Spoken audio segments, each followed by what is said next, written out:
a lista de hoje. Na verdade, o Davi já começou discutindo alguns dos problemas, falou um pouco do 1, um pouco do 4. Vamos falar de novo para quem chegou de tarde. Vamos falar rapidamente do 1. 1 é bem rápido e é bem clássico, né? O item A, como o Davi mencionou, uma prova clássica do Euclides de que existem infinitos primos, é talvez a prova por absurdo mais famosa e mais clássica da matemática, não? Considerado um dos argumentos até hoje mais elegantes, mais bonitos da matemática elementar. A prova do Euclides de que existem infinitos primos é um argumento por contradição.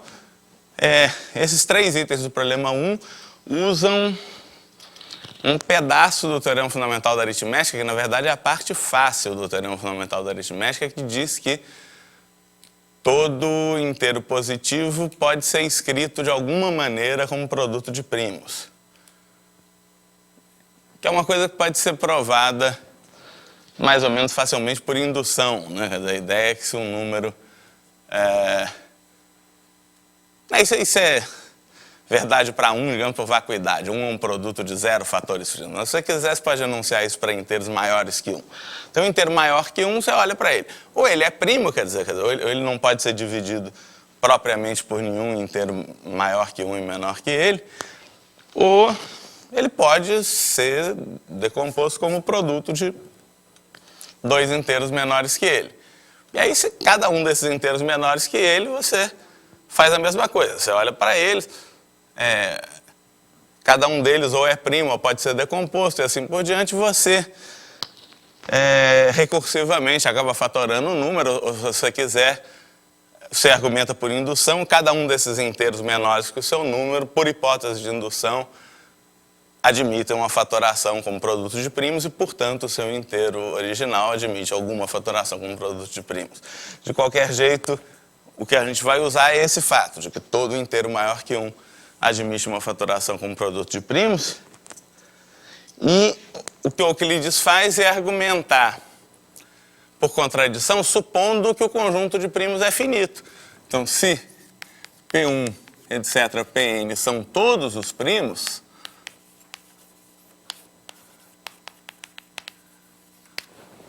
o que ele faz é considerar um novo número, digamos, nzão igual a P1, P2, Pn, mas você multiplica todos os primos e soma 1. Esse número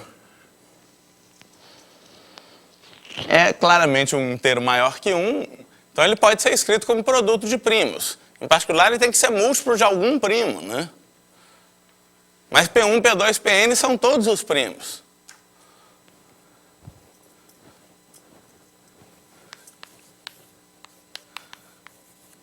Como n é maior que 1, logo n é múltiplo de algum primo, porque é produto de primos.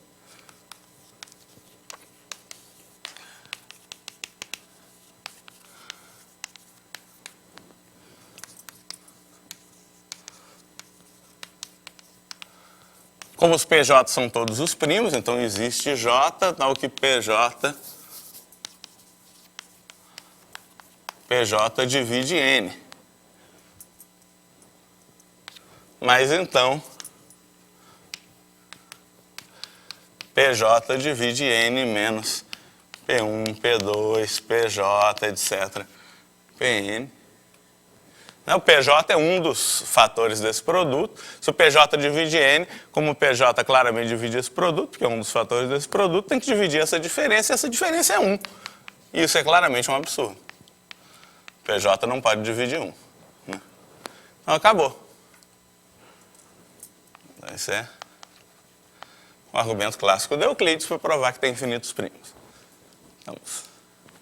Repetimos então o que o Davi fez de manhã.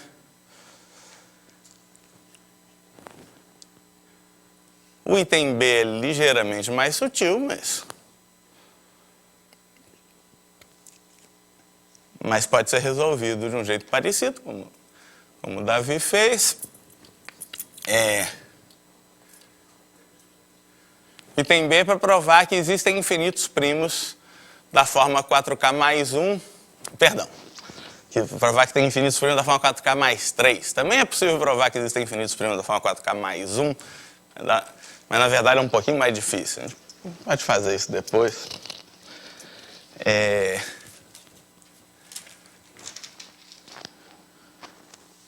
Agora que eu falei nisso, acho que eu vou ter que fazer, né? Vou fazer mais tarde, pronto.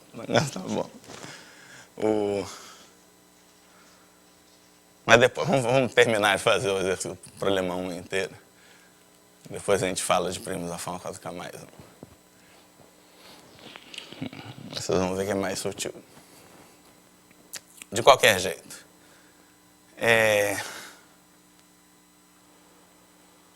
Primos da forma...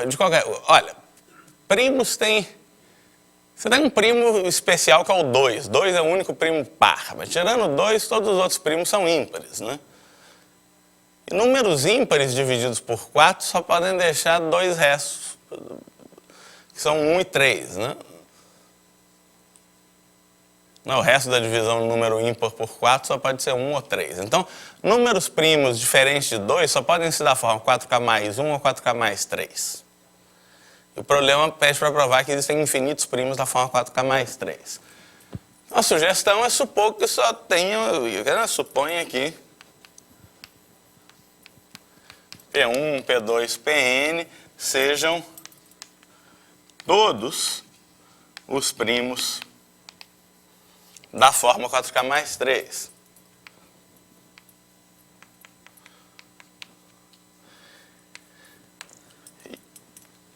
E a dica, né, é considerar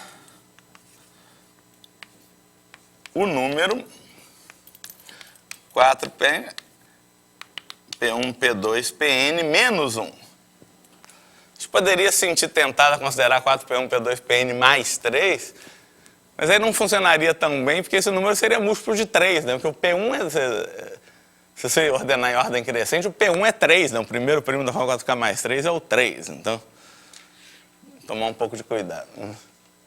Mas esse daí, 4P1, P2, Pn menos 1, também é um número da forma 4K mais 3, né? 4K menos 1 você pode escrever com 4 vezes K menos 1 mais 3. Então, isso é um número que deixa resto 3 quando você divide por 4. E a observação fundamental é que um número da forma 4K mais 3 não pode ser produto só de números da forma 4K mais 1. Esse número claramente é ímpar, então quando você fatora em primos, ele pode ser escrito como produto de primos, né?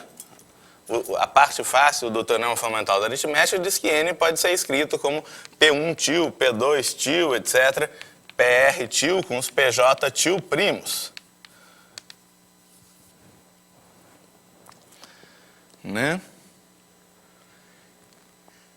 E mais que isso, primos ímpares, naturalmente. Nenhum deles pode ser 2, porque o nzão é ímpar, né? Se algum desses caras for 2, o nzão fica par.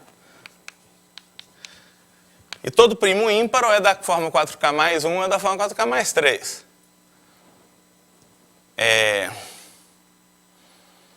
O que acontece é que eles não podem ser todos da forma 4K mais 1. Porque um produto de números da forma 4K mais 1 ainda é da forma 4K mais 1, né?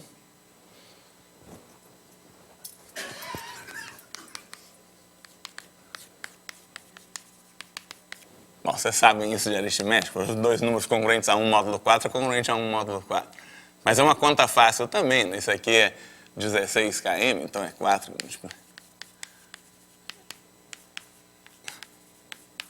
Não, o produto de dois números da forma 4K mais 1 é um número da forma 4K mais 1. Sim. Então, mesmo se vocês não tivessem estudado aritmética, é um negócio que dá para mostrar diretamente. Então, se você multiplicar um monte de caras que deixam o resto 1 dividido por 4, o resultado vai dar resto 1 dividido por 4. E não é o caso do nzão. O nzão deixa resto 3 dividido por 4. Quer dizer, algum desses PJ tio tem que ser da forma 4K mais 3, não tem jeito. Certamente existe T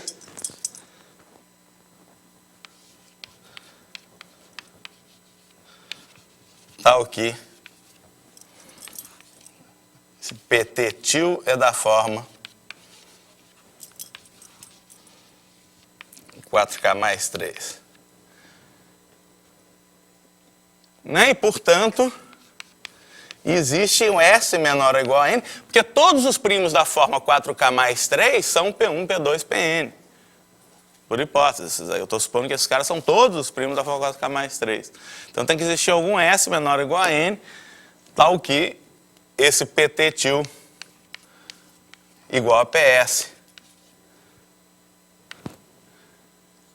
Né? E aí a gente vai ter uma contradição. E logo PS divide N menos, ou se quiser,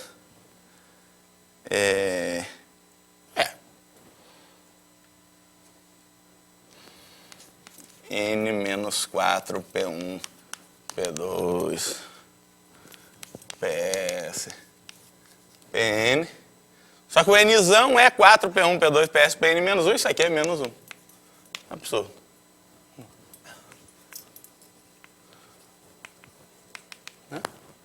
Acabou do mesmo jeito. Tá?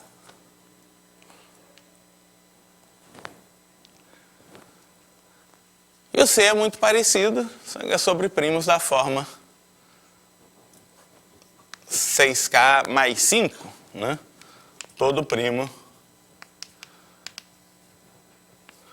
P maior que 3 é da forma 6K mais 1 ou da forma 6K mais 5. O resto da divisão por 6 tem que ser primo com 2 e com 3 ao mesmo tempo. Um primo maior que 3 não pode ser par nem múltiplo de 3. Então o resto não pode ser, né, da divisão por 6, não pode ser nem 0, nem 2, nem 3, nem 4. Portanto só pode ser 1 ou 5, não tem jeito.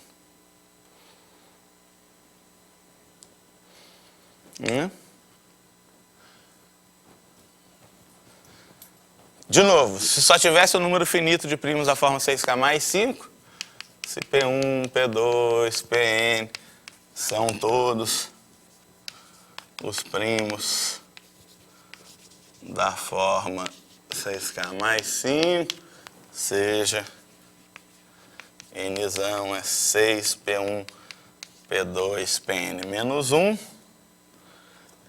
que é da forma 6K mais 5, né?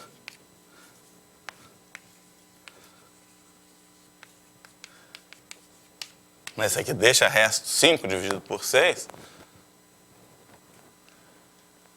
Então, quando você fatora o Nzão como produto de primos, esse Nzão é P1 til, P2 til, etc. Pm til, com os PJ til primos.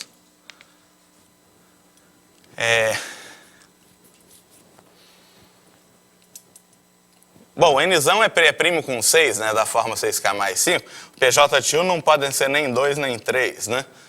Então, PJ til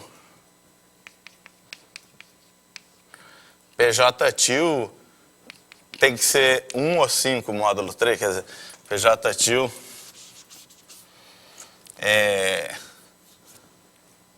são da forma 6K mais 1 ou 6K mais 5. E como antes, não podem ser todos da forma 6K mais 1. Porque o produto de primos da forma 6K mais 1 é sempre da forma 6K mais 1. Né? E existe T menor ou igual a M, tal que PT til é da forma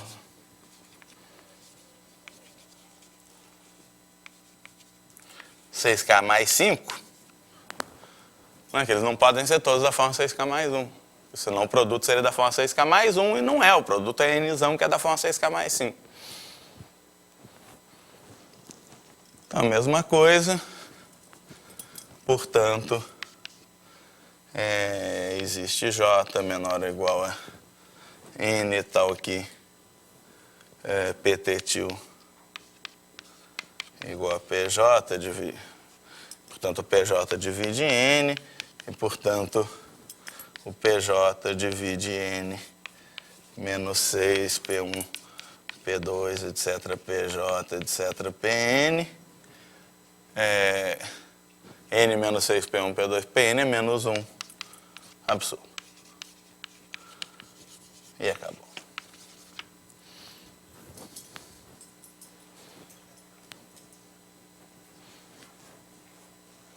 Tá, então a gente resolve os 3 itens mais ou menos do mesmo jeito.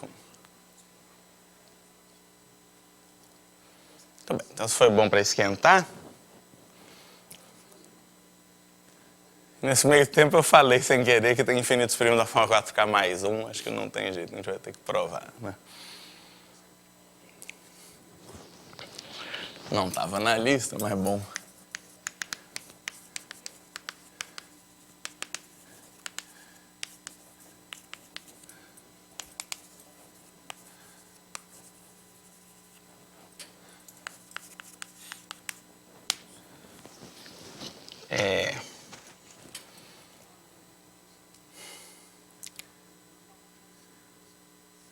Para isso a gente vai precisar do seguinte fato. Se P é um primo ímpar, né?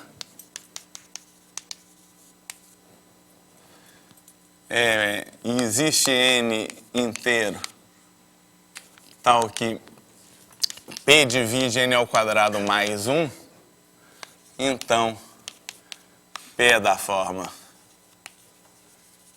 4K mais 1. Então P deixa resto 1 dividido por 4.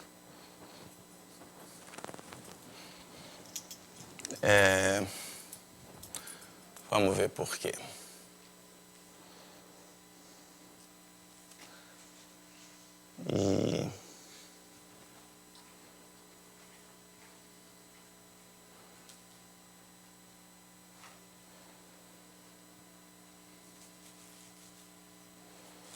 Bom.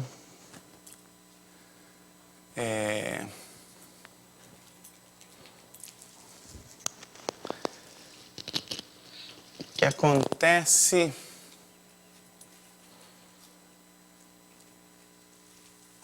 é que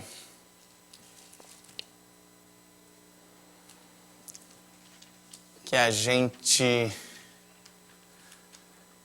Bom, a gente vai...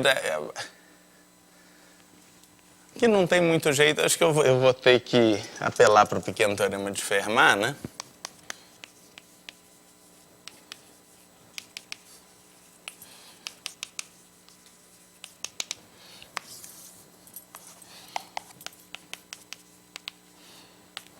Se P é primo, P não divide N, então P divide N elevado a P menos 1 menos 1. Quer dizer, N a P menos 1 deixa resto 1 quando dividido por P.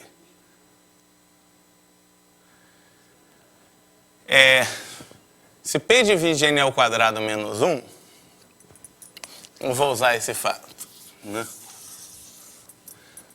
Eu vou usar o pequeno teorema de Fermat para mostrar esse fato, né? Bom, eu estou supondo que P divide N ao quadrado mais 1. Se P fosse da forma 4K mais 3, né? O P ia ser 4K mais 3, o P menos 1 ia ser 4K mais 2, P menos 1 sobre 2 ia ser 2K mais 1, ia ser ímpar. Então, por outro lado, o N a P menos 1 ia ser N ao quadrado a P menos 1 sobre 2. Né?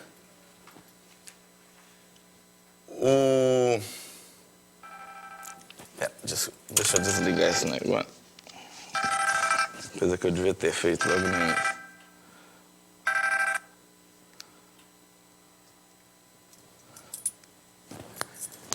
Vamos lá. Bom, o P menos 1 sobre 2 é ímpar. Isso aqui é N ao quadrado a 2K mais 1. Só que P divide N ao quadrado mais 1. N ao quadrado mais 1 é um certo múltiplo de P, sei lá, R vezes P. Então, N ao quadrado é R vezes P menos 1. Portanto, NAP menos 1 é RP menos 1 elevado a 2K mais 1.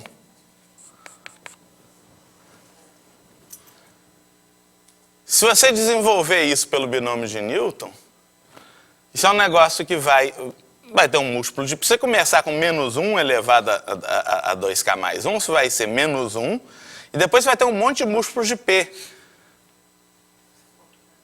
Né? Isso aqui... Bom, eu estou escondendo congruências o tempo todo, mas não deixar de frescura, isso aqui é claramente congruente a menos 1 módulo P. Né?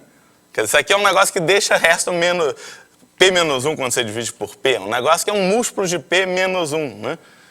Que é fácil de ver quando se desenvolve isso pelo binômio de Newton. Por outro lado, N elevado a P menos 1 deixa resto 1 quando você divide por P. Então isso é um absurdo. Né?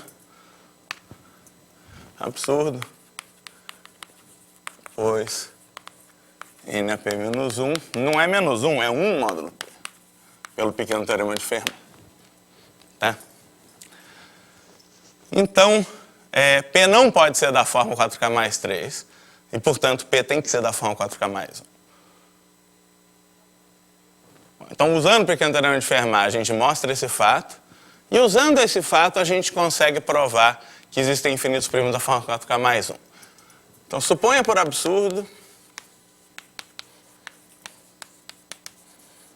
que P1, P2, Pn sejam todos os primos da forma 4K mais 1.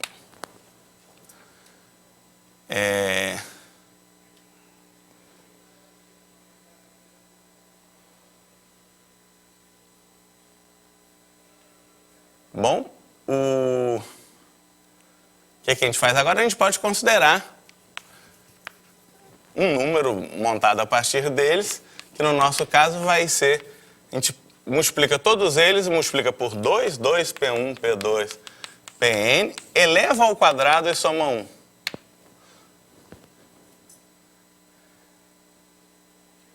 Agora pega qualquer fator primo de Nzão.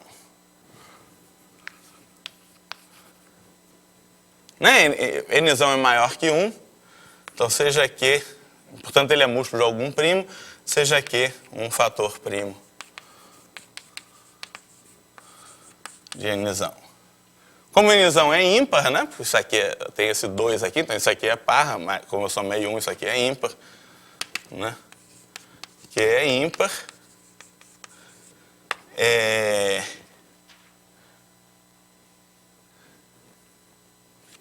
E pelo fato anterior, como Nzão é um quadrado mais 1, e Q é um primo que divide um quadrado mais 1, o Q tem que ser, pelo fato anterior, que é da forma 4K mais 1.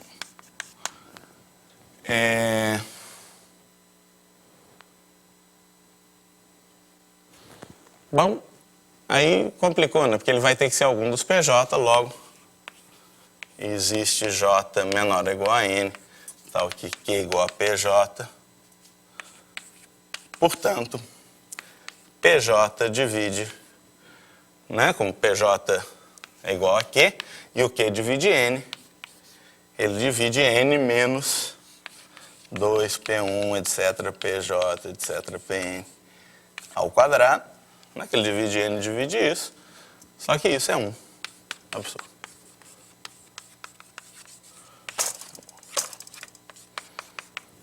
Mas a gente precisou desse fato aqui, que não é totalmente óbvio.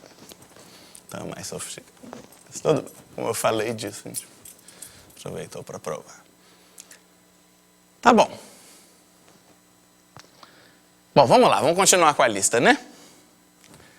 Depois dessa digressão, digamos.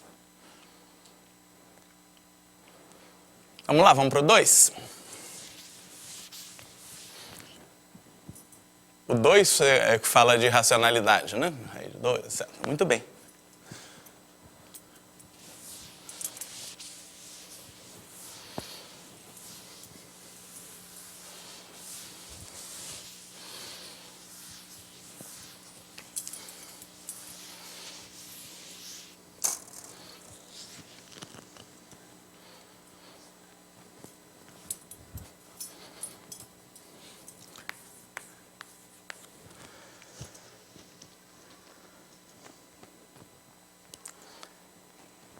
Esse é um negócio que tem muitas provas clássicas, né, de que raiz de 2 é irracional.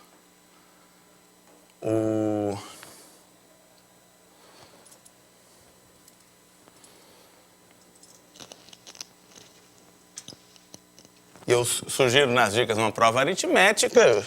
Bom, raiz de 2, né? 1 ao quadrado é 1, que é menor que 2. 2 ao quadrado é 4, que é maior que 2. Então, raiz de 2 tem que ser um número entre 1 e 2, não? Então, se raiz de 2 certamente não é inteiro. Se raiz de 2 for racional, vai ser um racional não inteiro. Suponha que raiz de 2 é um racional, né, com P e Q inteiros positivos. Todo racional a gente pode simplificar, a gente pode supor que P e Q são primos entre si.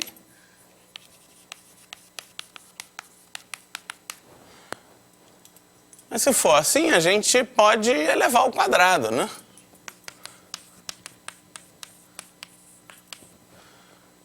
Como raiz de 2 não é inteiro, a gente sabe que o Q é maior que 1, né? Né? Porque raiz de 2 não é natural. Portanto, e o Q não divide P, né? Pois MDC de PQ é igual a 1. Mas isso implica que, como MDC de PQ é 1, MDC de P2 e Q2 também é 1. Como o Q é maior que 1, o Q2 também é maior que 1.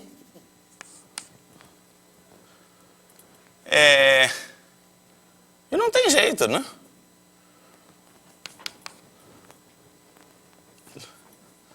Então, o Q2 não divide P2, não? Q2 é primo com P2, é maior que 1, como é que vai dividir o P2? São primos entre si. Não tem jeito. Portanto, P2 sobre Q2 não pode ser natural. Absurdo. Você tem um racional que não simplifica, e quando você leva ao quadrado, não simplifica também. Não tem como dar 2. 3 meios ao quadrado vai dar 9 quartos. Não corta nada. Não corta nada antes, não corta nada depois. Não tem jeito. Então, isso é uma prova perfeitamente razoável de que raiz de 2 é irracional, usando propriedades básicas do MDC. Mas tem uma prova geométrica muito clássica, que eu acho que os gregos clássicos descobriram, muito convincente, de que raiz de 2 é irracional, usando o fato de que raiz de 2 é a diagonal de um quadrado de lado 1. É a razão entre o lado e a diagonal de um quadrado qualquer. Dizer que raiz de 2 é racional é a mesma coisa que dizer que o lado e a diagonal de um quadrado são comensuráveis. Quer dizer que existe um segmentozinho pequenininho que cabe um número inteiro de vezes no lado e outro número inteiro de vezes na diagonal de um quadrado, né? E a gente pode provar por absurdo que não pode existir um segmentozinho desse. Quer ver? Começa com um quadrado. Um quadrado é a diagonal dele, né?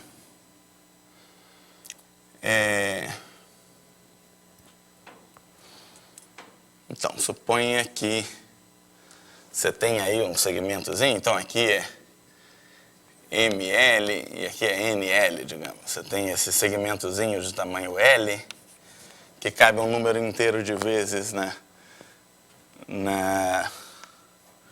diagonal e outro número inteiro de vezes no lado de um quadrado, né?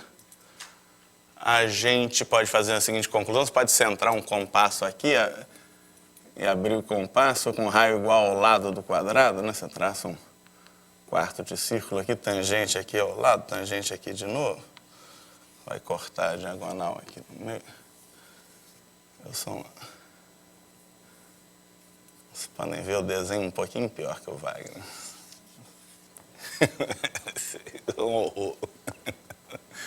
Desenho mal para bom. Mas bom, mais ou menos. Tem assim, um quarto de círculo, né? Que era para ser tangente aqui, esses dois lados do quadrado. Muito bem. Tá, e o que a gente faz? A gente pega esse quadrado, você traça uma tangente aqui, esse círculo por aqui, né? Esse negócio aqui é 45 graus, aqui é 90, aqui vai ser 45 graus também. Esse aqui é um raio. Aqui é NL, né? Bom, como isso aqui é um círculo, aqui é ML, aqui é ML também, esse pedaço aqui, né? Então aqui é N menos ML, né? Isso aqui é um triângulo retângulo isósceles, então aqui é a mesma coisa, N menos ML, né? Aqui, desse ponto, né? O meu desenho está muito ruim, mas você tem duas tangentes ao mesmo círculo. Então esses dois segmentos têm que ser iguais. Então aqui também é N menos ML, quer dizer, um número inteiro de vezes o mesmo segmento. Como aqui é ML, aqui é ML menos isso, aqui é 2M menos NL.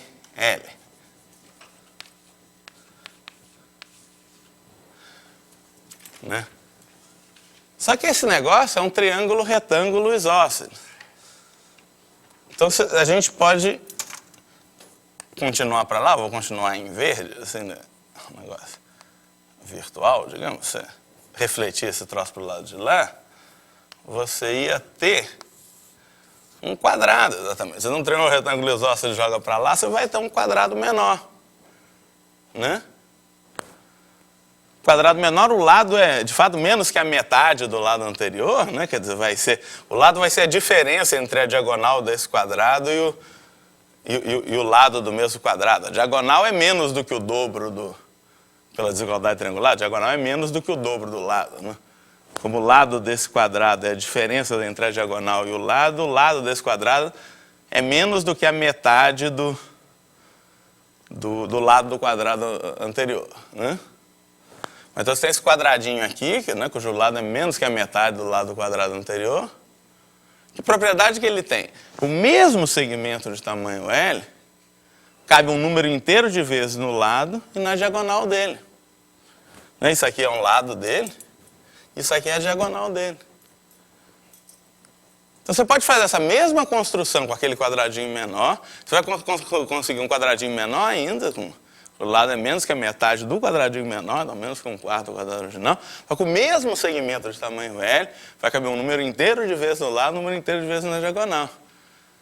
Se repetir esse negócio um monte de vezes, você vai ter um quadradinho microscópico, só com o mesmo segmento de tamanho L, cabe um número inteiro de vezes no lado, um número inteiro na diagonal, você acaba chegando numa contradição, em algum momento o lado vai ficar menor que L, né? Então não pode haver um segmento que caiba um número inteiro de vezes no lado e na diagonal de quadrado nenhum. Essa prova que raiz de 2 é irracional. Bacana, né?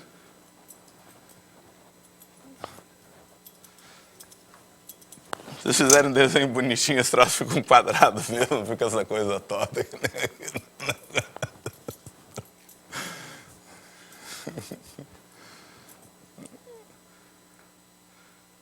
Muito bem.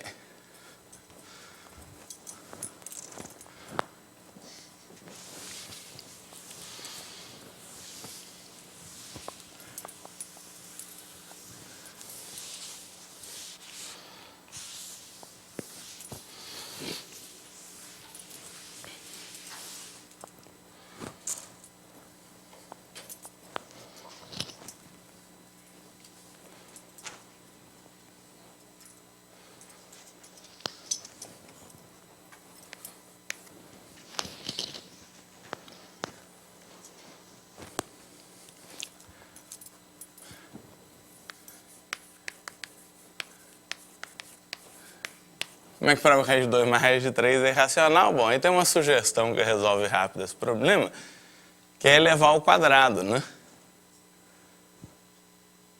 Se esse negócio fosse racional, o quadrado certamente seria racional. O quadrado de qualquer racional é racional, né? Então vamos olhar quanto é que é o quadrado de raiz de 2 mais raiz de 3.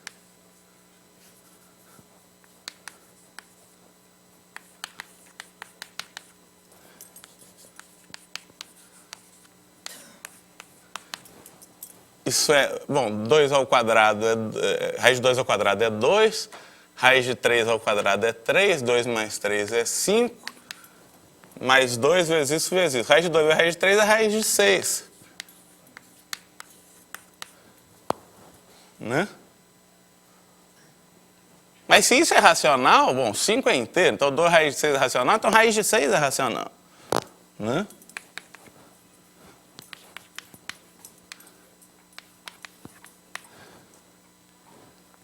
Absurdo, né? Porque se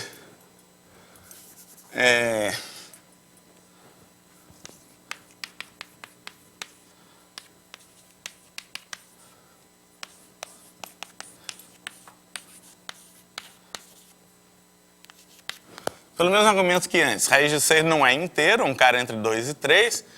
Se raiz de 6 é P sobre Q, com P e Q em N3 MDC de PQ igual a 1, a gente tem necessariamente Q maior que 1. E a gente teria 6 igual a P2 sobre Q2, com Q2 maior que 1, MDC de P2, Q2 igual a 1, portanto, Q2 não divide P2, absurdo. Né?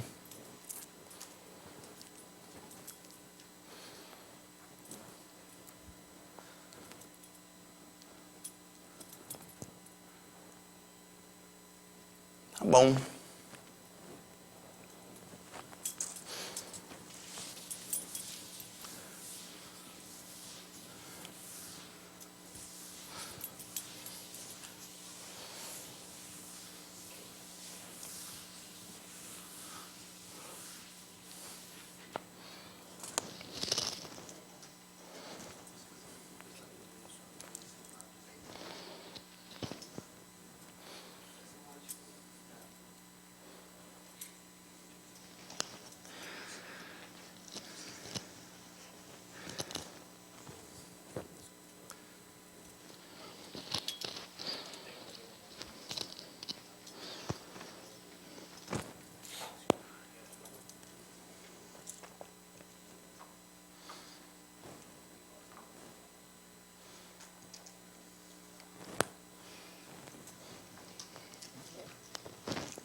Estão discutindo esse argumento geométrico lá, vamos lá. Se vocês quiserem, perguntem alto aí, que pode ter gente assistindo com dúvidas parecidas. Como é? A dúvida era como é que a gente vai conseguir fazer essa construção geométrica com raiz de 6. Ah, com raiz de 6, aí eu não. É menos óbvio, né? Mas aí teria que partir de um retângulo de lado 1 e altura 2, aí você teria a raiz de 3 como diagonal, pegar essa raiz de 3 e fazer o lado do quadrado para dar a diagonal raiz de 6. Raiz de 5, né? Raiz de 5. É bem menos óbvio, né? Isso aí eu tenho. Uma coisa. O negócio é ter essa autossemelhança, assim, que...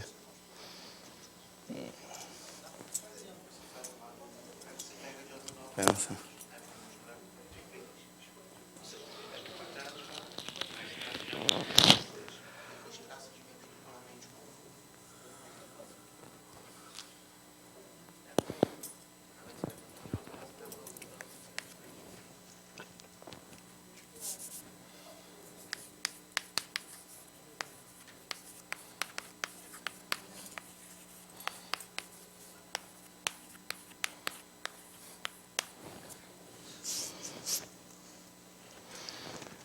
Tem que provar que se x é um número real qualquer, pelo menos um desses dois números é irracional, né? Como é que a gente faz isso?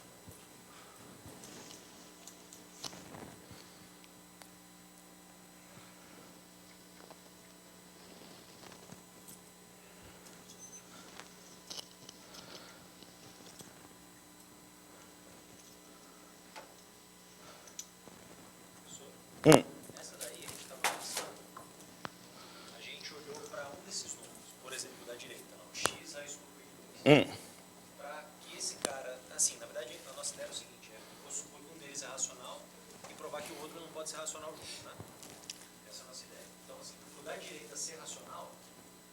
esse xzinho lá tem que ser da forma k vezes raiz cúbica de 4. Uhum. Sendo que o k é racional, né?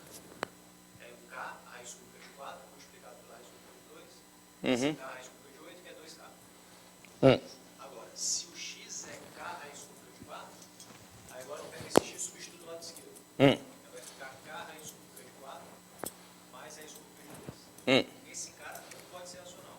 Por quê? Agora, então foi aí que a gente se embana no cúbico para justificar. É uma coisa que parece, entre aspas, óbvio, mas talvez não tenha tido o rigor necessário, né? Assim, porque para o x mais raiz cúbica de 2 ser racional, esse x tem que ser da forma, sei lá, um L menos raiz cúbica de 2. Vamos lá. Então vamos ver. Então vamos lá. Vamos fazer como você está supondo. Então vamos ver. Suponha que x, por absurdo, que x mais raiz cúbica de 2 seja um racional, você chamou de L, e x raiz cúbica de 2 seja k, seja outro racional. Então, x é L menos raiz cúbica de 2, isso você substitui aqui, L menos raiz cúbica de 2 vezes raiz cúbica de 2 é igual a K. Portanto, você vai ter tipo uma equação do segundo grau que raiz cúbica de 2 satisfaz. Raiz cúbica de 4, ou raiz cúbica de 2 ao quadrado, tanto faz.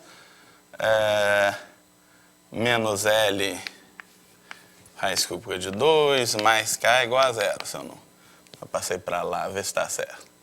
Acho que sim, né? Tá.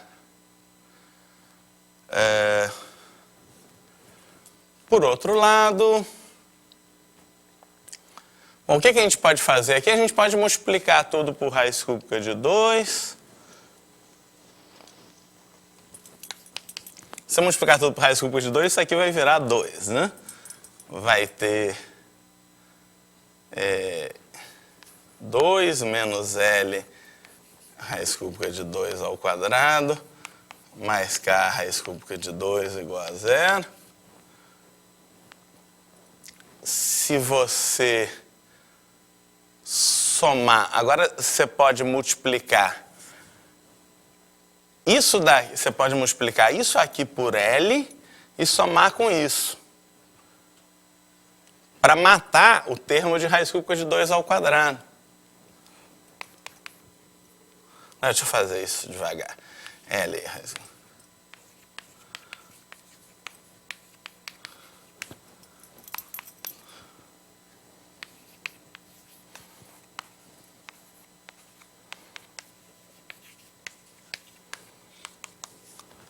Tá claro o que eu fiz daqui para cá? Eu multipliquei tudo por raiz cúbica de 2. Isso aqui virou raiz cúbica de 2 ao cubo, que é 2. Isso aqui virou L raiz cúbica de 2 ao quadrado, aqui virou K raiz cúbica de 2. Tá? E agora eu multipliquei isso aqui por L e somei. Por que eu fiz isso? Porque eu vou matar esse termo com esse aqui. Aí vai ficar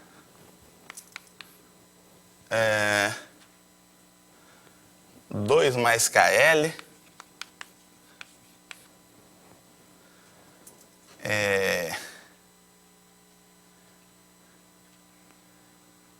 mais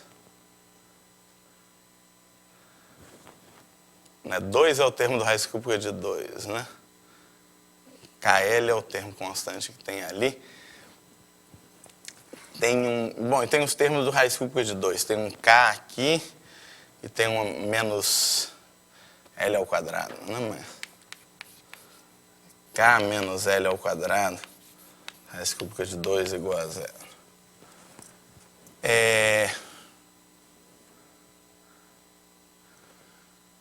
Bom, aí tem duas possibilidades. Ou raiz cúbica de 2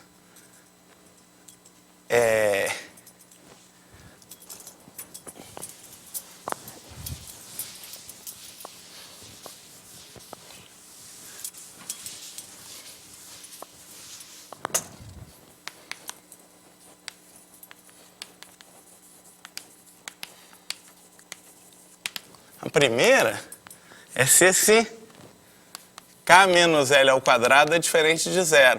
Nesse caso, você pode passar lá para o outro lado, k menos L ao quadrado raiz cúbica de 2 vai ser menos 2 mais KL. E, portanto, raiz cúbica de 2 vai ser menos 2 mais KL sobre K menos L2. Isso vai ser racional. Absurdo, né?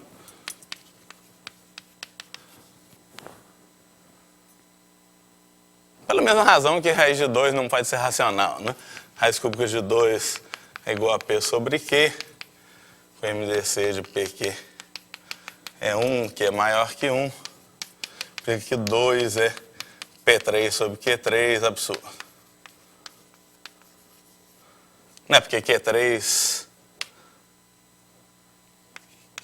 não pode dividir P3, né? Porque o Q é maior que 1, Q3 é maior que 1 e é primo com P3, né? A raiz cúbica de 2 é um cara estritamente entre 1 e 2. Né? Então, o K menos L2 tem que ser zero.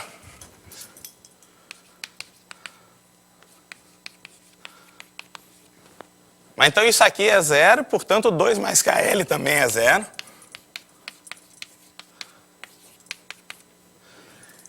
Mas o K, se o K menos L2 é zero, o K é igual a L2, né? Portanto, o 2 é menos KL, mais o K é igual a L2.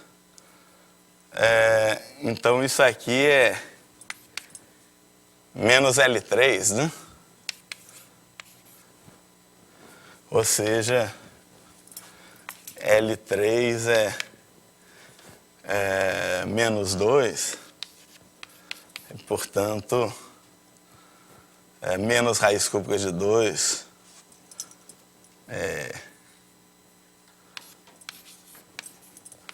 igual a L, também seria racional, absurdo. Então, em qualquer caso, você tem um absurdo. Não dá.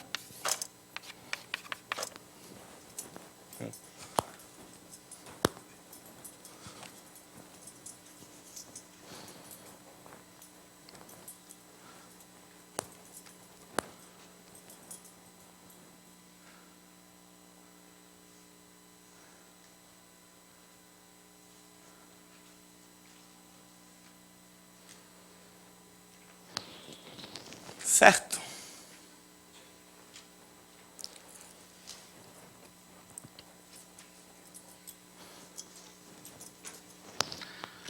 Muito bem. Intervalinho tradicional, 5 minutos para água. Voltamos. Cardinal de parte de x é estritamente maior que cardinal de x para todos. Esse problema é muito legal. Esse é o teorema do Cantor.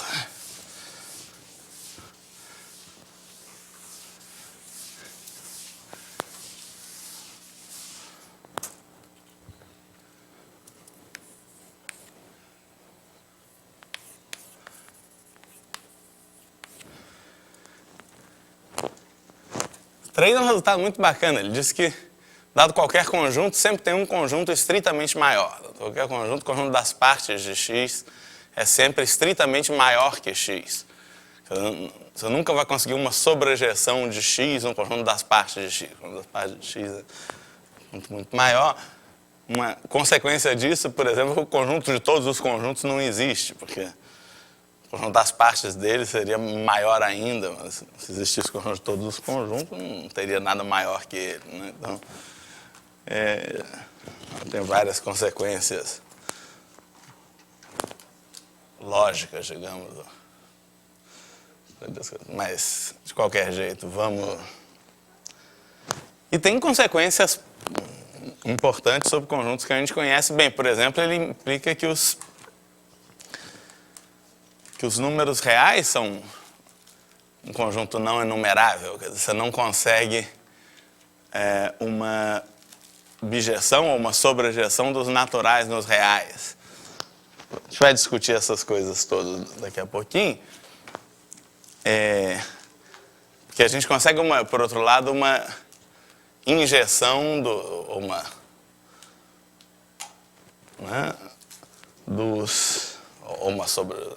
uma injeção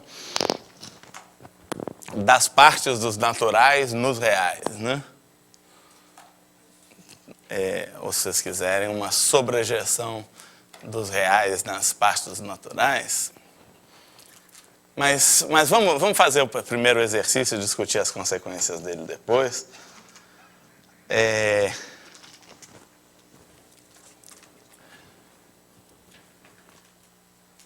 Bom, você tem um conjunto X qualquer, né?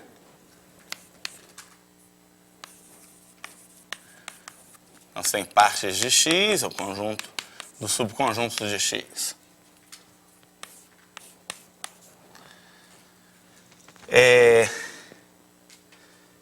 E eu estava supondo por absurdo que existisse uma certa função sobrejetiva de X em partes de X. Ou se vocês quiserem, vocês podem considerar uma função qualquer de X em partes de X. E dada uma função qualquer, eu posso construir um conjunto que não está na imagem dela. Dá para olhar para a solução a seguir de mais de um jeito. Mas o fato é que, dada uma função qualquer de X em partes de X, a gente pode considerar, né? Então, dada uma função f de X em partes de X, a gente pode considerar esse conjunto que está mencionado na dica, que é o conjunto dos pontos, dos elementos do conjunto X, tais que X não pertence à imagem dele pela função f. Isso faz sentido, a imagem dele pela função f está em partes de X, quer dizer, é um subconjunto de X. O subconjunto do conjunto X pode conter ou não esse elemento, quer dizer, esse elemento xzinho pode pertencer ou não a esse conjunto f de xzinho, que é um subconjunto do xão, né? Faz sentido, você olha para o f de xzinho, é um subconjunto do xão, o xzinho pode pertencer ou não a esse subconjunto, e você considera o conjunto do xzinho no conjunto X que não pertencem à sua imagem. Tá?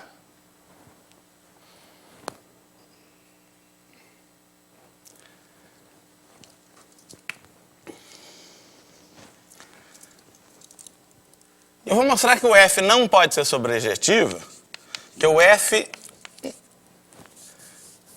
Porque esse conjunto y, né, que obviamente pertence a partes de x, né, é um subconjunto de x, conjunto do x em x com certa propriedade, né, esse y não está na imagem da f. A f não pode ser sobrejetivo. Esse y não tem nenhuma chance de estar na imagem. Por quê? Bom, vamos olhar, vamos argumentar por absurdo.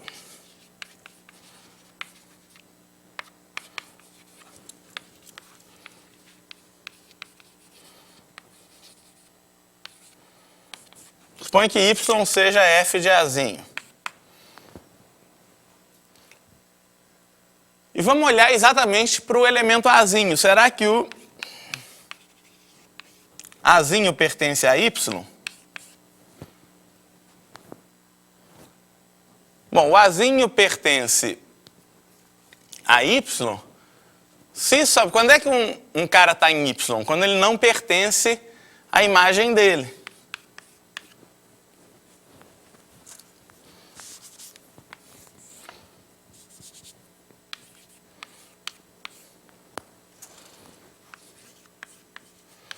Mas quem que é f de azinho? F de azinho é y. Então, azinho pertence a y somente se azinho não pertence a y. Absurdo, né?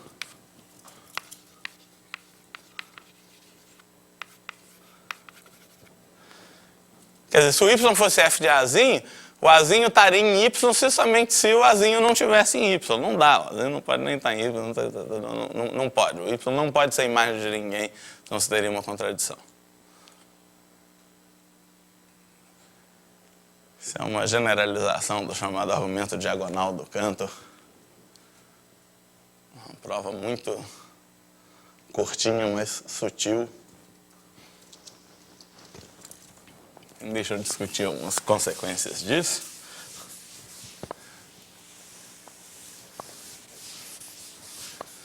Eu falei que parte de x é estritamente maior que x, porque você não consegue uma sobrejeção de x em partes de x, mas injeção de x em partes de x é fácil. Né? G de x em partes de x dada por g de Azinho igual a Azinho para qualquer Azinho em x é uma injeção.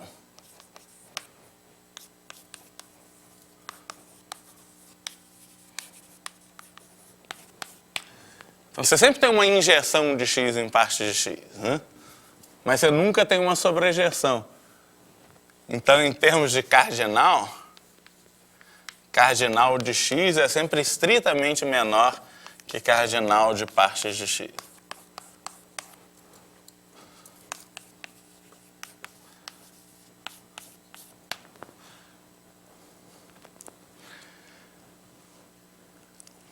Agora, você pode identificar, você pode considerar o conjunto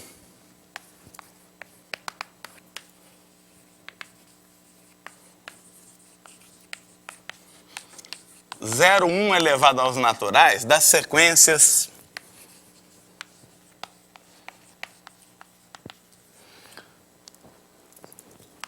de zeros e uns.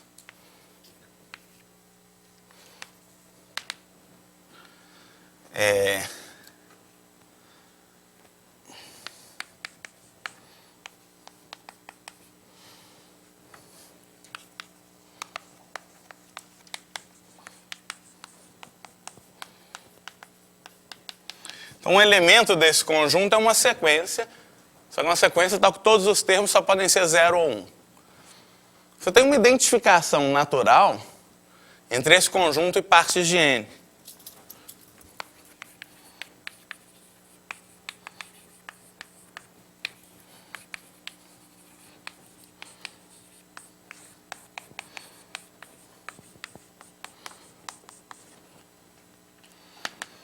Então, você tem uma objeção que leva, por exemplo, parte de n 0, 1 elevado a n. A imagem de um conjunto x é uma sequência xn, onde xn é 0 se n não pertence a x, e é 1 se n está em x. Então, se você tem um conjunto de naturais, você pode criar uma sequência que marca com 1 as posições que pertencem ao conjunto x e com 0 as posições que estão fora do conjunto x. E isso associa, de maneira bijetiva, conjuntos de naturais e sequências de zeros e uns. A cada conjunto de naturais, você associa uma sequência cujos elementos são só 0 ou 1 e vice-versa. Quando dá uma sequência de zeros e uns, você tem o conjunto das posições em que você tem 1. Isso é claramente uma objeção.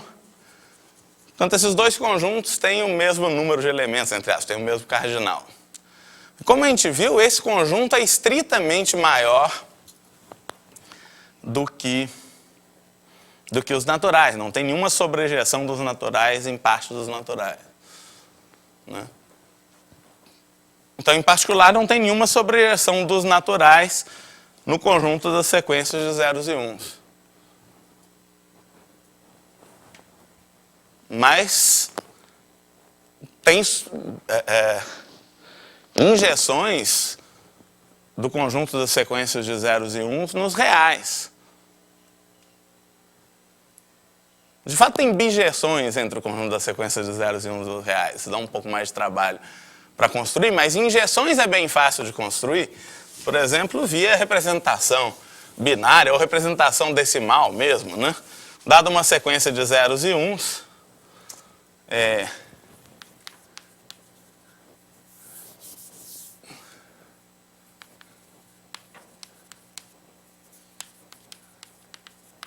xn com n natural, podemos associar injetivamente o número real cuja representação decimal, por exemplo, é 0, x0, x1, x2, etc. Então, isso dá uma injeção de 0,1 elevado a n em R. Bom, temos então cardinal de n estritamente menor que cardinal de partes de n, que é igual ao cardinal de 0,1 elevado a n, que é menor ou igual que cardinal de R. Na verdade, cardinal de 0,1 elevado a n é igual a cardinal de R, no sentido de que existe uma bijeção entre 0,1 elevado a n e R. Isso não é muito difícil, por exemplo, se em vez de representação decimal, você fizer representação binária, isso dá uma sobrejeção já entre 0,1 elevado a n e o intervalo 0,1. Não é muito difícil construir sobrejeções do intervalo 0,1 na reta. Construir uma bijeção exatamente dá um pouquinho mais de trabalho, mas bom, você tem desigualdade nas duas direções, um pouco de trabalho você consegue estabelecer uma bijeção entre os dois.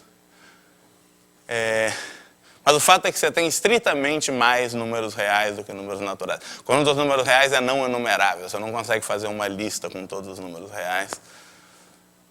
E a prova clássica desse fato usa esse argumento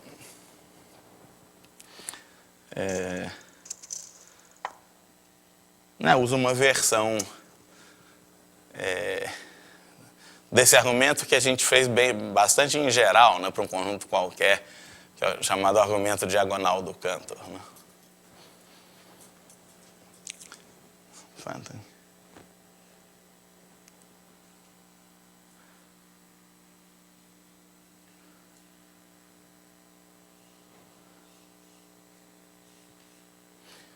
Muito bem.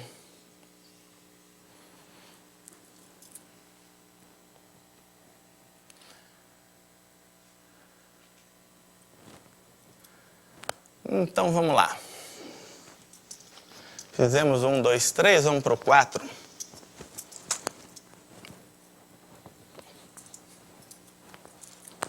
O que diz o 4? Isso.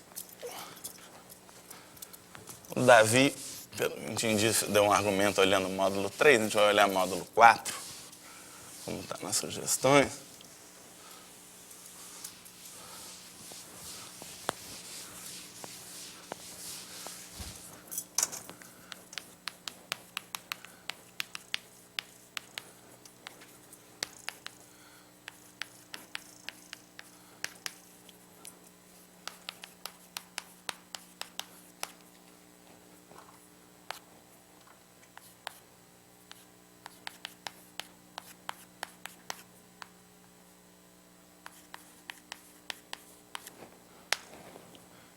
Quer dizer, a única solução inteira dessa equação é 0, 0, 0.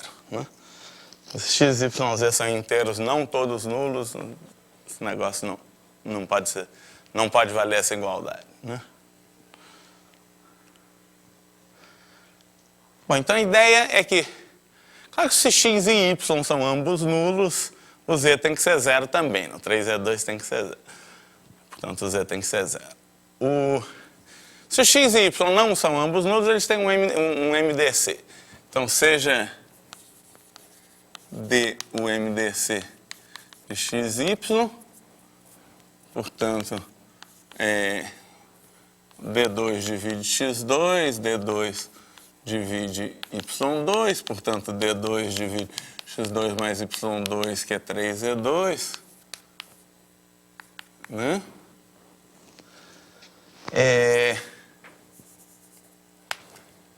Então, se você tem uma potência de primo qualquer que divide, se P alfa é uma potência de primo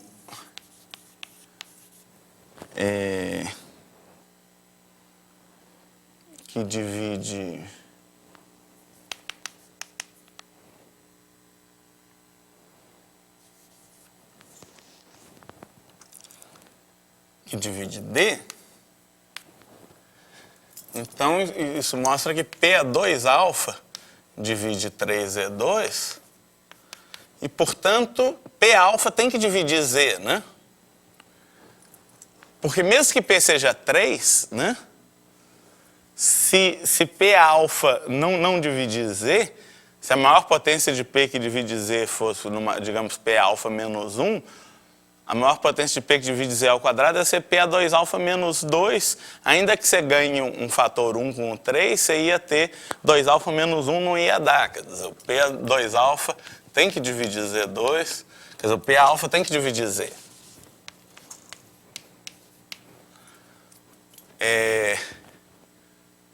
Ou seja, o D tem que dividir Z e, portanto, a gente pode dividir tudo por D, né? Você pode escrever X é dx til, o Y é dy til com MDC de x til, Y til é 1, o Z é dz til. E dividir tudo por D ao quadrado, você vai ter x til ao quadrado mais y til ao quadrado igual a 3z til ao quadrado. Qual que é a vantagem disso? Que agora o x til e o y til são primos entre si. Em particular, eles não podem ser ambos pares. De fato, vai ser tudo que eu preciso.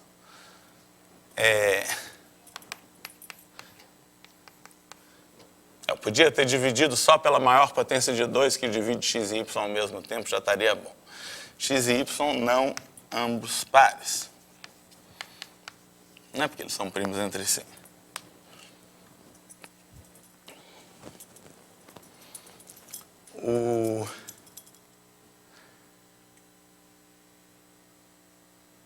Bom, e agora eu vou olhar para o resto da divisão por 4, João.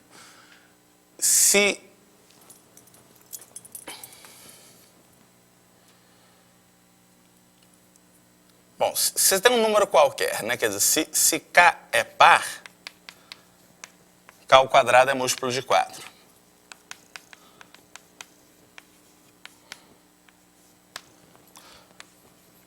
Se K é ímpar, o K é um número da forma 2R mais 1.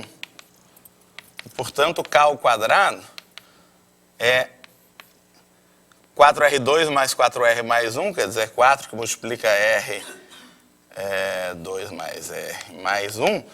Isso é da forma 4, né? Deixa resto 1 quando dividido por 4.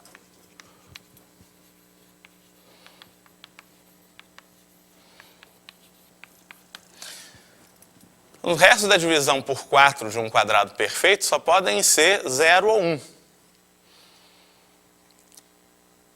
E como eu falei, o x til e o y til não podem ser ambos pares. Então, o resto da divisão por 4, então um deles é ímpar, talvez os dois, né?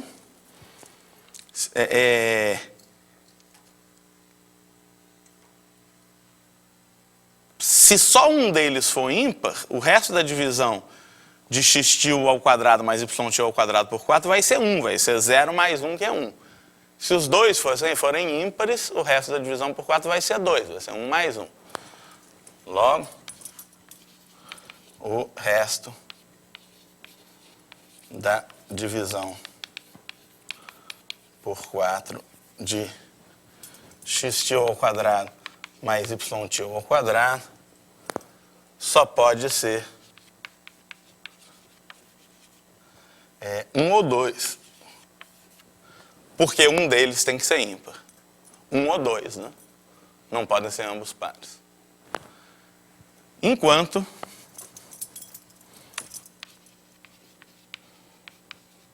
o resto da divisão por 4 de 3 ao quadrado só pode ser... Bom, se o zetil for par, isso aqui vai ser múltiplo de 4, então vai ser 0. E se zetil for ímpar, zetil ao quadrado deixa resto 1, mas quando você multiplica por 3, deixa resto 3 dividido por 4. Vai ser 0 ou 3, e esse lado aqui só pode ser 1 ou 2, então você tem absurdo. E acabou o problema. Né? Então não dá. Módulo 4.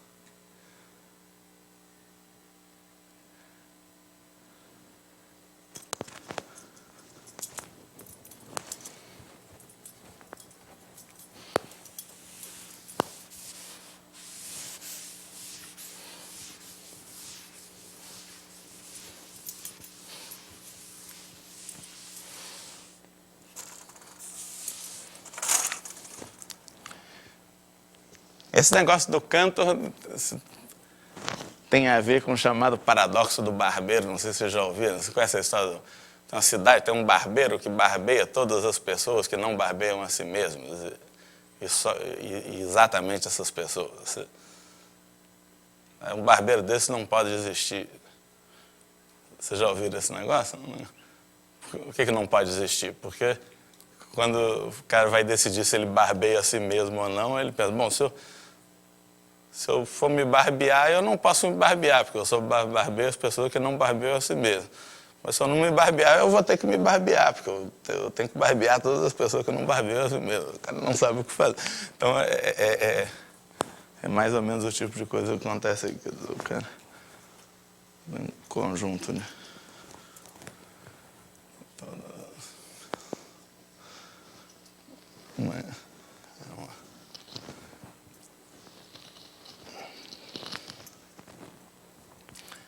Muito bem.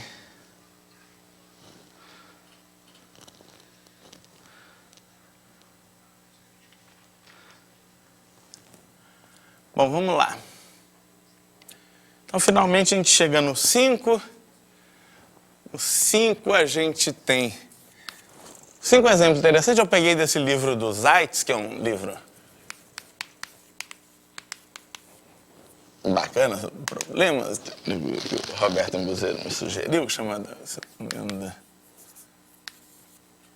Art and Craft of Problem Solving.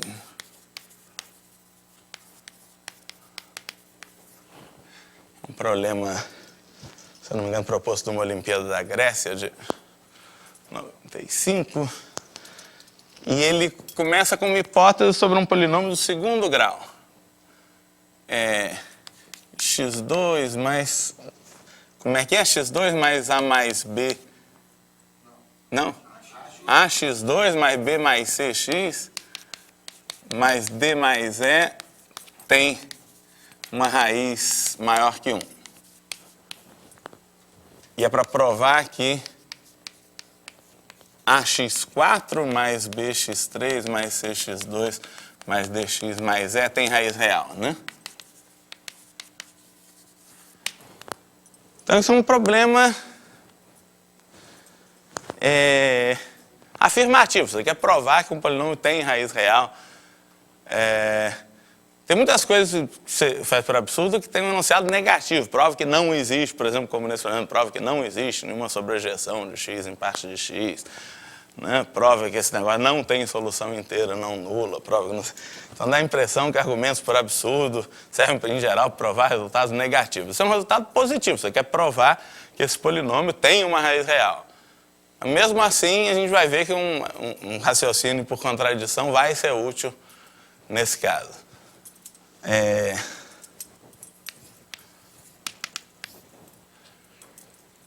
A ideia é... Bom, primeiro dar nomes para esses polinômios.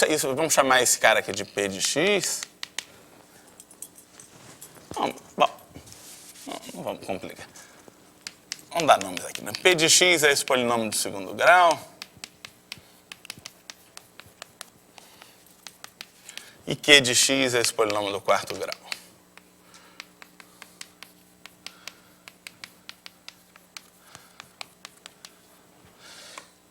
Eles têm alguma relação. O Q de x tem um pouco a ver com o P de x2. O P de x2 fica o quê? É ax4 mais b mais c x2 mais d mais e. O cx2 tem no Q de x, o e também tem.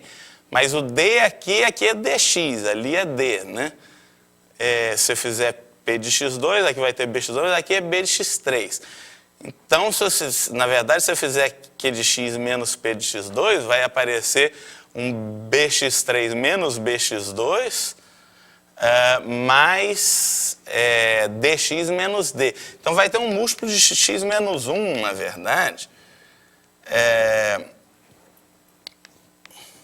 que multiplica bx2 mais d, justamente. Né? Vocês concordam? Né?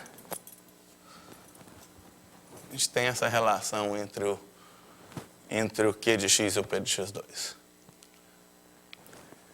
Muito bem. Agora que vem o raciocínio por contradição. Suponha, por absurdo, que Q não tem raiz real. Q é um polinômio de quarto grau. Ele tem direito de não ter raiz real.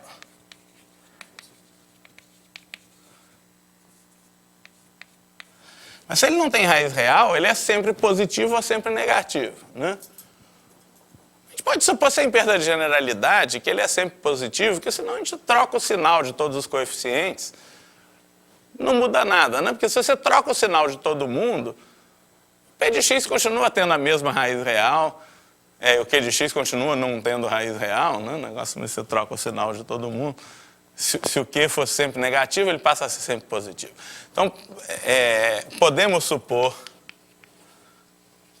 Supondo que ele não tem raiz real, ele vai ter sinal constante. Ele ou é sempre positivo ou é sempre negativo. Então, agora a gente pode supor, sem perda de generalidade,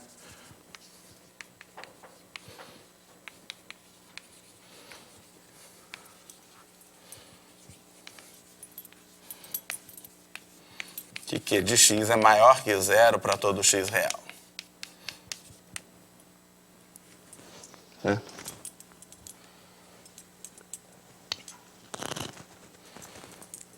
Se vocês acharem ruim que x é nome de variável, não, Q de c é maior que 0 para todo c real. Muito bem. O que c é nome de coeficiente, Q de alfa. Tá bom.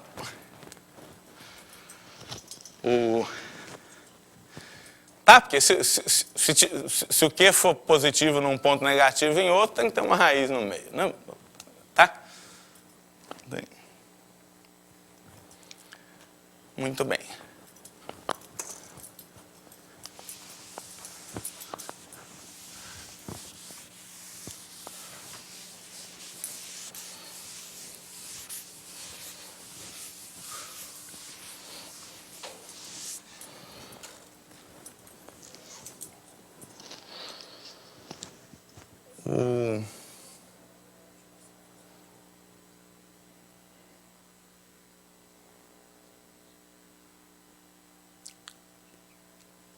Tá, mas a gente sabe que o P tem uma raiz maior que 1.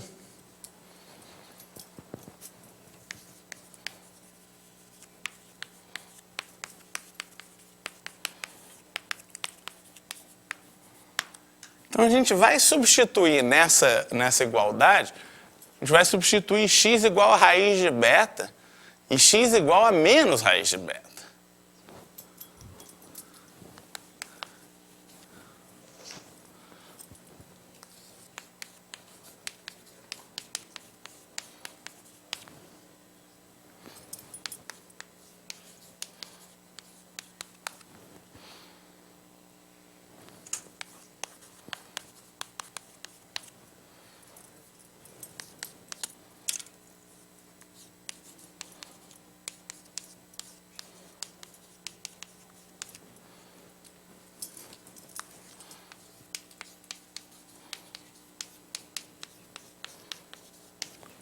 Se substituir x igual a menos raiz de beta, x ao quadrado continua sendo beta.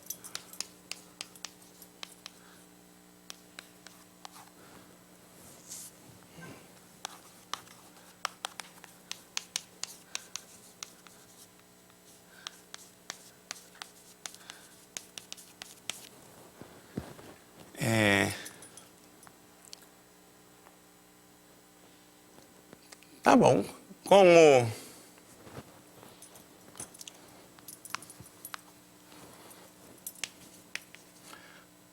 Como beta é maior que 1, raiz de beta menos 1 é positivo. E, obviamente, menos raiz de beta menos 1 é negativo. Não é possível que esses caras sejam ambos positivos, né?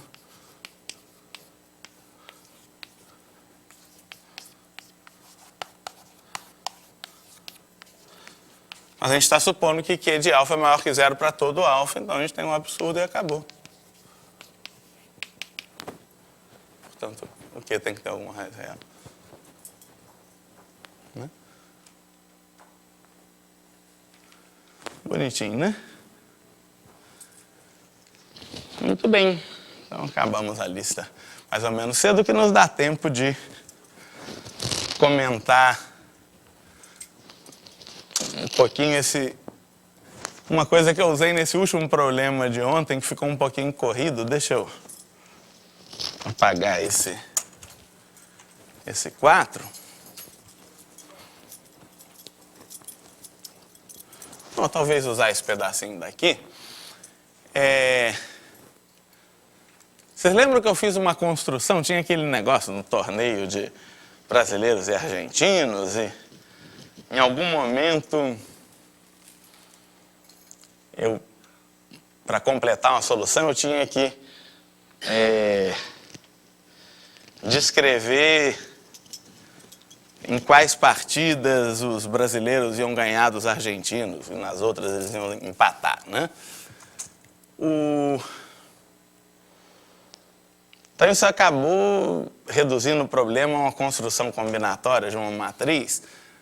Então eu vou tentar enunciar um problema um pouquinho mais geral, né? Que, se vocês lembrarem como é que era a situação de ontem, vocês vão ver que era bom, que em particular resolve o problema que a gente tinha, que a gente vai discutir com um pouco mais de calma agora, que é o seguinte, né? A gente tem um inteiro positivo, então seja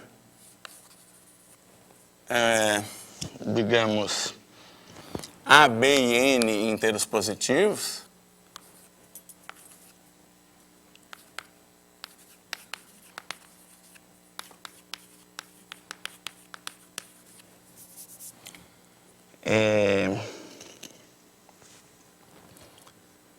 Né, com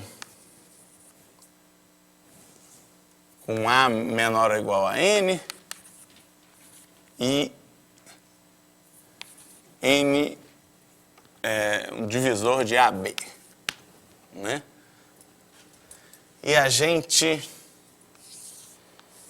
vai querer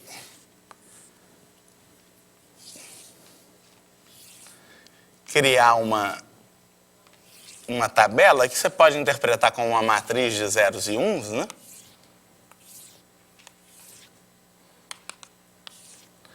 Em que você tem N colunas, né? A gente pode numerar assim, 0, 1, 2, até N menos 1. Então, a gente é como se a gente estivesse olhando para as colunas módulo n, né?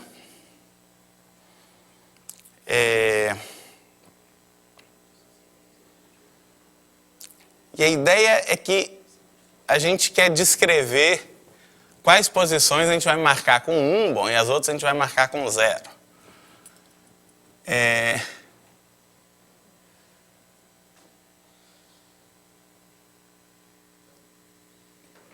Então, a gente tem n colunas e b linhas, né? Então, aí você tem 0, 1 até b menos 1.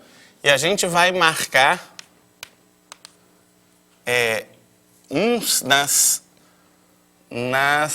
a menos 1 primeiras colunas iniciais, depois a gente bota 0, e assim por diante. Quer dizer, a ideia é que a gente vai marcar, a gente vai criar uma matriz, né?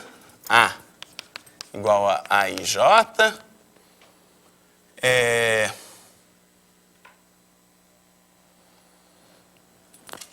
né? 0 menor ou igual a I menor ou igual a B menos 1, 0 menor ou igual a J menor ou igual a N menos 1.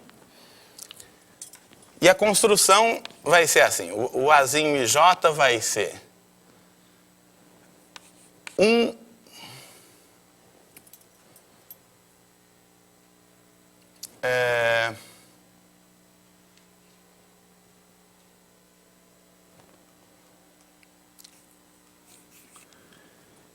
se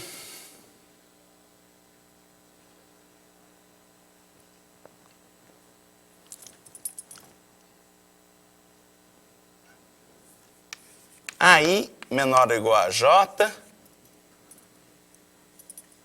menor que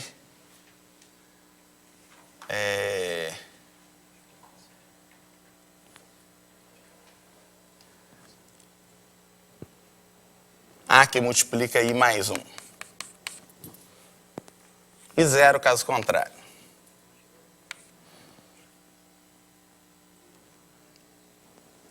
Tá, então, espera aí.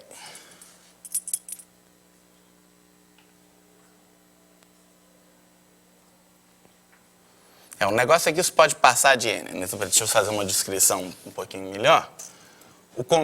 Né, dado J, quer dizer, o J... Não, o I ele diz qual é a linha, né? Dado I com 0 menor ou igual a I menor ou igual a B menos 1, né? Então ele diz de qual linha a gente está falando. O AIJ vai ser 1 somente se o J pertence a um certo conjunto, ao conjunto das posições em que vai ser um certo conjunto XI. E esse conjunto XI vai ser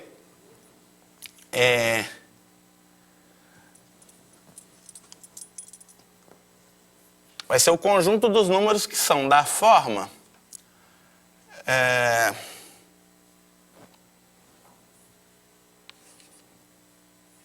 A vezes I mais R módulo N, né? A gente sempre olha para o resto da divisão por N, porque tem que dar uma coisa entre 0 e N menos 1. E esse R vai ser um cara entre 0 e A, quer dizer, 0 menor ou igual a R, menor ou igual a A menos 1. Então isso garante que você tenha A elementos. Claro que se você começa com I igual a 0, né? Isso vai dar R com R variando entre 0 e A menos 1. Na primeira linha você tem 0, 1 até o A menos 1. A ideia na segunda linha você vai ter o A mais 1 até o 2A menos 1.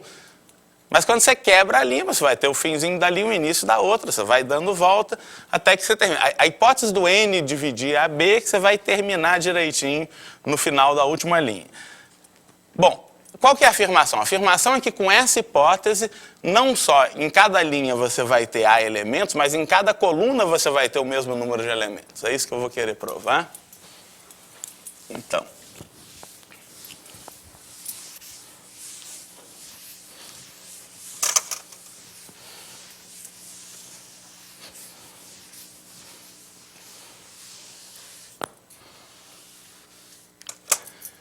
Então, a ideia é que o AIJ vai ser 1 só quando o J está nesse conjunto e o AIJ vai ser 0 caso contrário.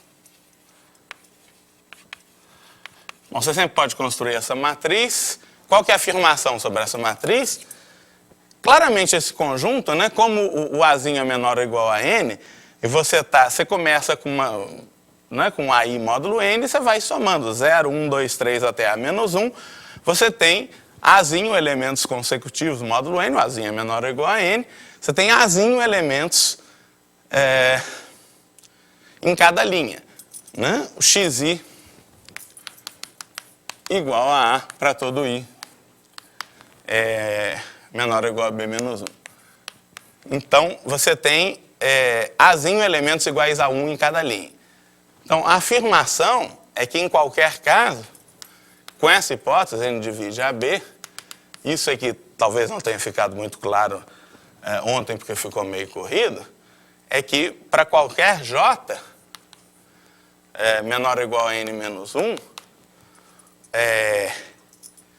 o número de elementos Is tais que o AIJ é 1 é sempre o mesmo. E é sempre o mesmo quanto? É sempre... bom, qual que é o número total de 1 na matriz, né? Você tem B linhas, né? Em cada linha você tem A1s. Então, o número total de 1s é A vezes B. Como você tem N colunas, o número médio de elementos por coluna é AB dividido por N, que é inteiro que N divide AB. E, de fato, em cada coluna você tem exatamente AB sobre N elementos. Então, a afirmação é que realmente você tem essa distribuição de elementos por coluna. Mas olha só, aqui a gente está olhando AI mais R módulo N. Se você não olhar módulo N, vamos olhar só em que linha estão aparecendo os 1s. Né? Vamos esquecer, por enquanto, em qual...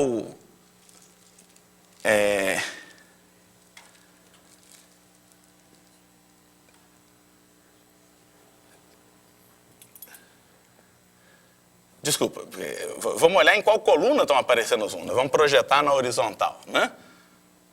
Então, o primeiro 1 aparece aqui, o segundo aqui, depois, se você continuar, o próximo 1 vai aparecer aqui. Se você projetar na horizontal, se você olhar só em qual coluna, você tem N colunas, né? Se você olhar em qual coluna estão aparecendo os 1s estão aparecendo nas seguintes colunas, né? No 0, 1, 2, até o A menos 1. Como é que continua?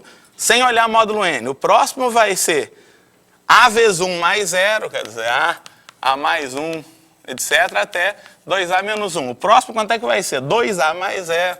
Então, 2A mais 1, até 3A menos 1. Você está continuando de 1 em 1 em ordem crescente. Qual que é o último cara que você vai botar? O último valor possível de I é B menos 1.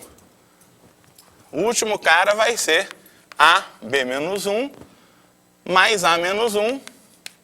Mas quem que é isso? É AB menos A mais A menos 1, ou seja, é AB menos 1. Então você tem todo mundo de 0 até AB menos 1. Todo mundo de 0 até AB menos 1, você tem AB caras consecutivos. Quando você olha agora módulo N, como N divide AB, se você escrever AB como NR, né? Isso daqui você tem todo mundo de 0 até NR menos 1. Quer dizer, você tem NR caras consecutivos, quer dizer, você percorre todo mundo módulo N R vezes. E cada cara módulo N é percorrido R vezes, né? Cada elemento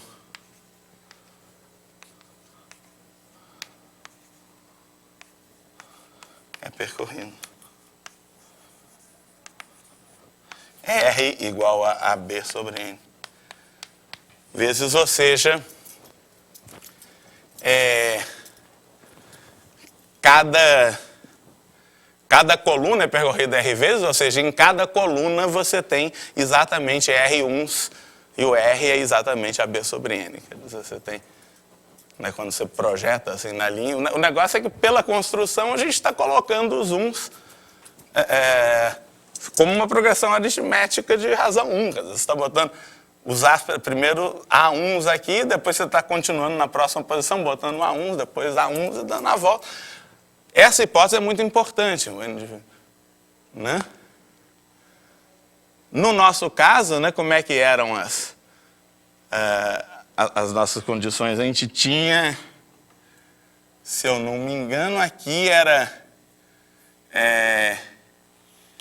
n mais 1 sobre 2, aqui você tinha n mais 1 vezes n menos 1 sobre 2, e isso aqui dividia isso na nossa situação, mas você tinha um cara dividindo o produto.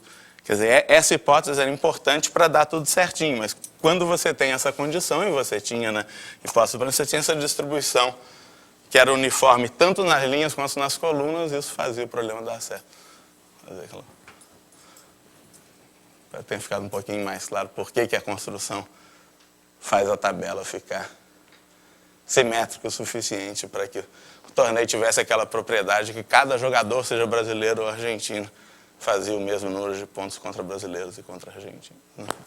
Tá bom, acho que eu falei demais já. Estamos acabando com o tempo, mas eu tenho que dar outra aula daqui a pouquinho. O pessoal já está chegando, né? Bom, obrigado pela paciência. A gente continua amanhã com outra lista. Vamos lá.